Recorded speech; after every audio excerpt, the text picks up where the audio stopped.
Thank you. I thought we were done for.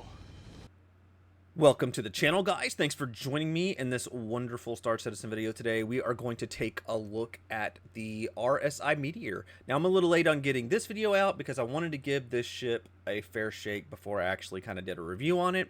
I love RSI ships because of the styling. Not that this ship is particularly one of my favorites, but I kind of like the overall design aspects and kind of like the design cues of the RSI ships in general. I think they do a really good job with these ships. Obviously, you know, the Robert Space Industries design, you would think they would, you know, go the extra mile on these, but overall, Star Citizen ships in general are, you know, great. They're very good quality.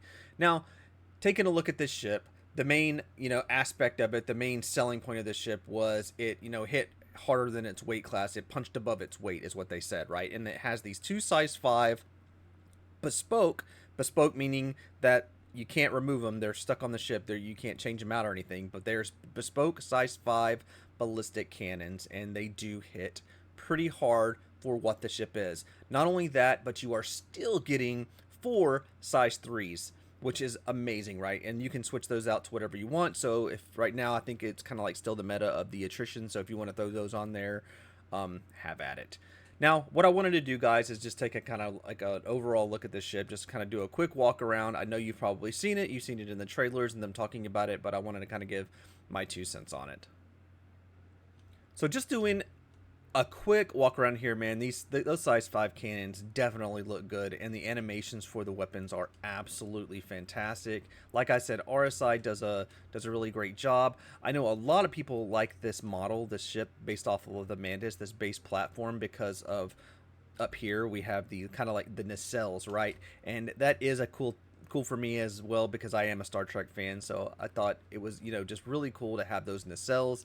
Never really used the Mantis myself because of what the functionality of the ship was, but now that this one is a little bit more combat focused, I could see myself using this a little more. Now, I love the actual, even though they're just a kind of just like a design cue, probably not very functional in atmosphere or anything, but these little fins up here are really neat. The back, pretty cool design here. Not a lot going on back here. Remember, this is just a medium. This is considered like a medium fighter, and just walking around the landing gear, I think is nice, especially for, you know, landing in smaller spots. I love that it's a little bit closer together and not spread way far out, keeping you, you know, like when you're landing on a planet, you know, it's easier to land in smaller areas. And then you have your kind of like normal RSI, like kind of a elongated cockpit out there. Very cool design. I think they did a really good job with it.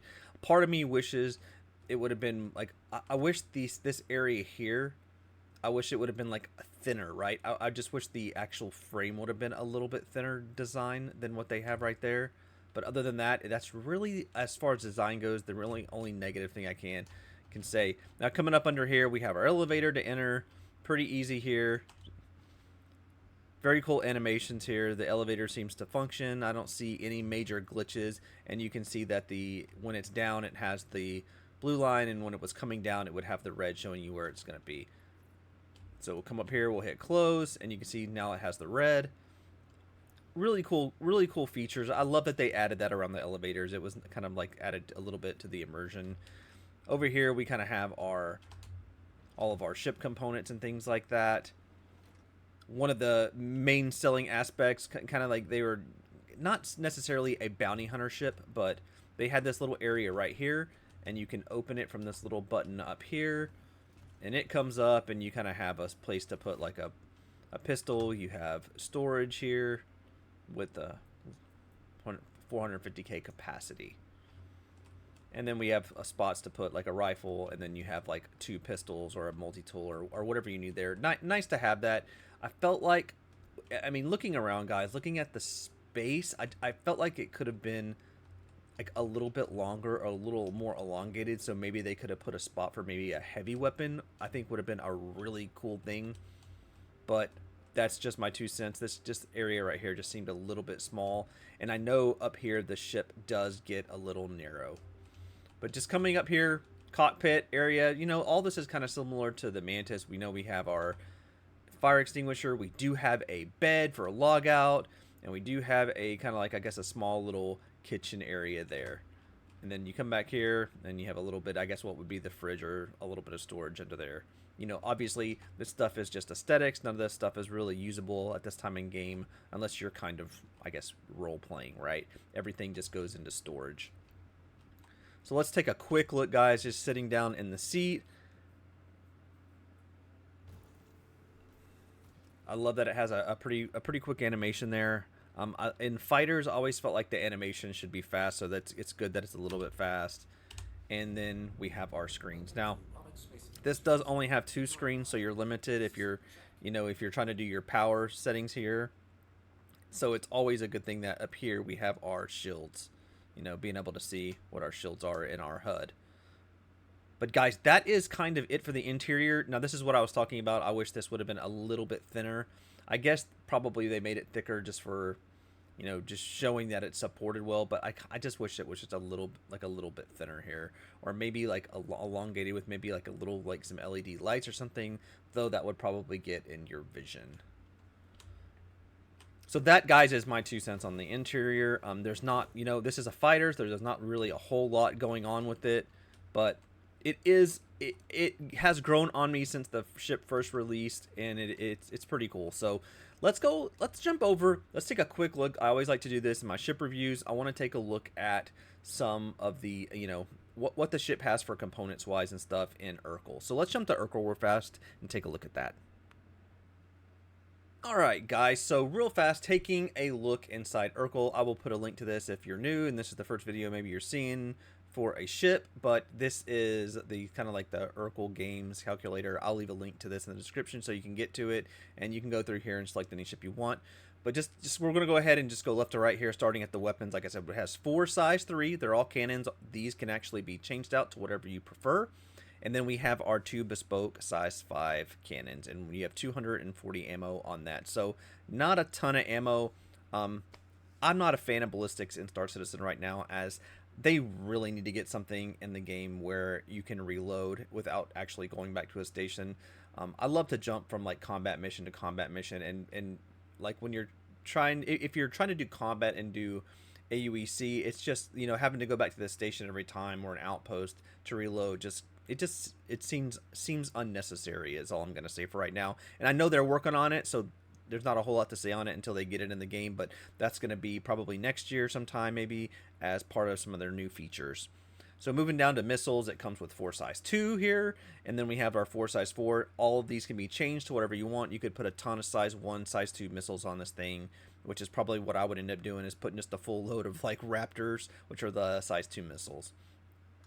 Now, moving up here, this is where kind of the controversy starts on the ship, right? Because where we say it punches above its weight class, because it only has 2 size 1 shields, which I think is really low. Given the size, and it has the, you know, the bed to log out of and stuff, I would have loved to have seen this ship have like the 4 shields, or at least this 3 size 1 shields to help it out.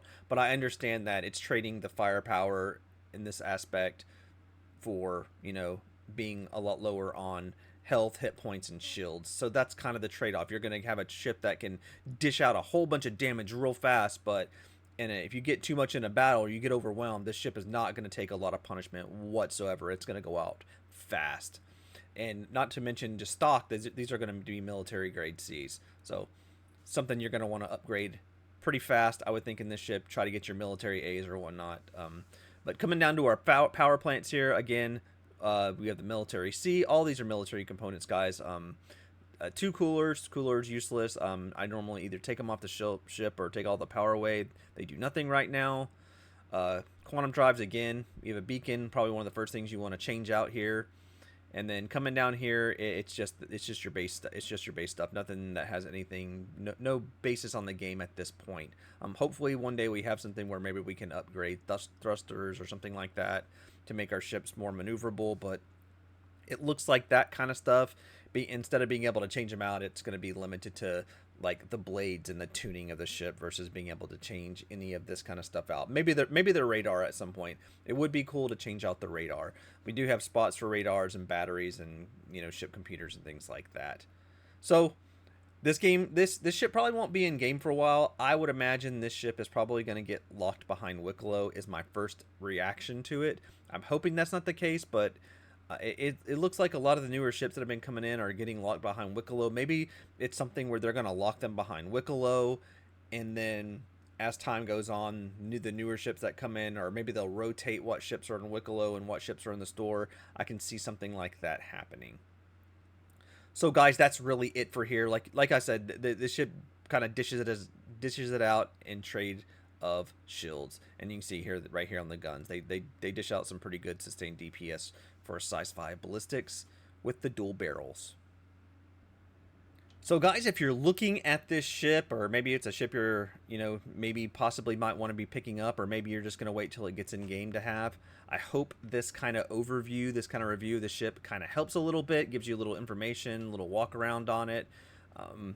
I would say this ship just seems more like a support ship than it does really like some sort of fighter. Like, I just don't see you like trying to dogfight in this as much as you're going to make it fall in like a support ship role, maybe taking down some heavier targets as as you're in a dogfighting. Like, if you and a buddy go, the person in the Meteor could concentrate on the heavier target, where maybe your buddies in a fighter can worry about the smaller fighters. It does have pretty decent maneuverability in my opinion for what it is, so little 2 cents on that. But guys, that's really it for this overview. I hope again that this helps you if you're looking at the ship, or you just wanted to get some more information on it. Hope I answered some questions if you had them. If you're not, please leave comments. Let me know what you think about this thing. Like I said, it surprised me a little more than I thought it did. Just playing around with it, doing some of the event missions and things like that, it handles a little better and definitely can dish out some power. As always, guys, thank you for the support. It's really appreciated. If you like the channel, you like general stuff, sci-fi, anything from games to movies to anything sci-fi related, throw a like out there, throw a subscribe out there if you don't mind. It's the best way to help any smaller creator like myself that's kind of, trying to grow their channel a little bit. So I appreciate the support, and I'll see you on the next video.